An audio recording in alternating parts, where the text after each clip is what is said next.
त्यावर त्यांच्या खात्यात 2 महिन्यांची रक्कम जमा झाली आहे। जवळपास 2,52,00,000पेक्षा अधिक महिलांना आम्ही दर महिन्याला हा लाभ त्या ठिकाणी पोहोचवत आहोत। मुख्यमंत्री माझी लाडकी बहीण या योजनेसाठी जवळपास 36,000 कोटींची तरतूद ही त्यांनी यंदाच्या वर्षासाठी केलेली आहे। त्याचबरोबर फेब्रुवारी आणि मार्च महिन्याचा एकत्रित असा लाभ याचं वितरण सुद्धा आम्ही 2 दिवसापूर्वीच सुरू केलेलं आहे आणि लाडक्या बहिणींच्या खात्यामध्ये फेब्रुवारी महिन्याचे 1500 हे त्या ठिकाणी 2 दिवसातच पोहोचलेले आहेत आणि मार्च महिन्याचे 1500 सुद्धा ते लाडक्या बहिणींसाठी अतिशय मोठी बातमी। अनेक लाडक्या बहिणींना मार्च आणि एप्रिलचे 3,000 रुपये एकत्रच जमा झालेले आहेत आणि अनेक लाडक्या बहिणींना हे हप्ते जमा झाले नाहीत। त्याचे कारण असे की अनेक लाडक्या बहिणीचे त्रुटीमध्ये फॉर्म पडलेले आहेत। अनेक लाडक्या बहिणी या योजनेमधून अपात्र झालेले आहेत। जवळपास 80 लाख लाडक्या बहिणी या योजनेमधून वगळण्यात आलेल्या आहेत। त्याची कारणे विविध सांगण्यात येत आहेत। अनेक कारणामुळे या लाडक्या बहिणी अपात्र झालेल्या आहेत। तर लाडक्या बहिणींनो, ज्या लाडक्या बहिणींना मार्च आणि एप्रिलचा हप्ता जमा झालेला आहे अशाच लाडक्या बहिणींना मेचा हप्ता जमा होणार आहे।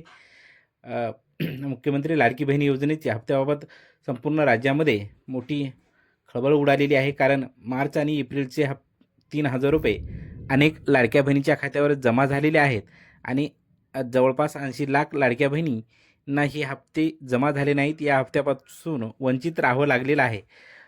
त्याही बहिणींना मोठी प्रतीक्षा आहे। KYC करण्याची संधी पुन्हा मिळेल का? सध्या तरी तसा कुठलाही GR किंवा तशी कुठली संधी लाडक्या बहिणीला मिळालेली नाही। त्यामुळे लाडक्या बहिणींना खूप अडचणी येत आहेत। मे महिन्याचा हप्ता कधी जमा होणार आहे?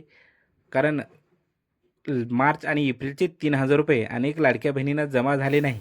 अनेक लाडक्या बहिणीची KYC थांबलेली आहे, बंद झालेली आहे। तेव्हा मे महिन्याचा हप्ता अजून सध्या तरी कुठलाही GR आलेला नाही आणि GR आल्यानंतर तेथून 1 ते 2 दिवसामध्ये लाडक्या बहिणींना मे महिन्याचा हप्ता जमा होत असतो आणि ते आपल्या खात्यावर जमा होत असतात DBTद्वारे। पण सध्या तरी GR आलेला नाही। त्यामुळे मेचा हप्ता कधी जमा होईल याबद्दल स्पष्टता देणं चुकीचं आहे। तेव्हा बघा, अनेक लाडक्या बहिणी अपात्र झालेल्या आहेत।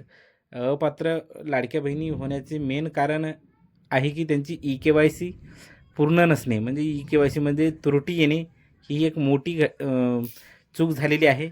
बँक फॉर्म भरताना लाडक्या बहिणींनी चुकीचा भरणे किंवा अपात्र असणे, अनेक आपला मोबाईल नंबर बँक खात्याशी लिंक नसणे आणि योजनेमध्ये नवनवीन नियम आणि अटीमुळे अनेक लाडक्या बहिणी अपात्र झालेल्या आहेत। धन्यवाद।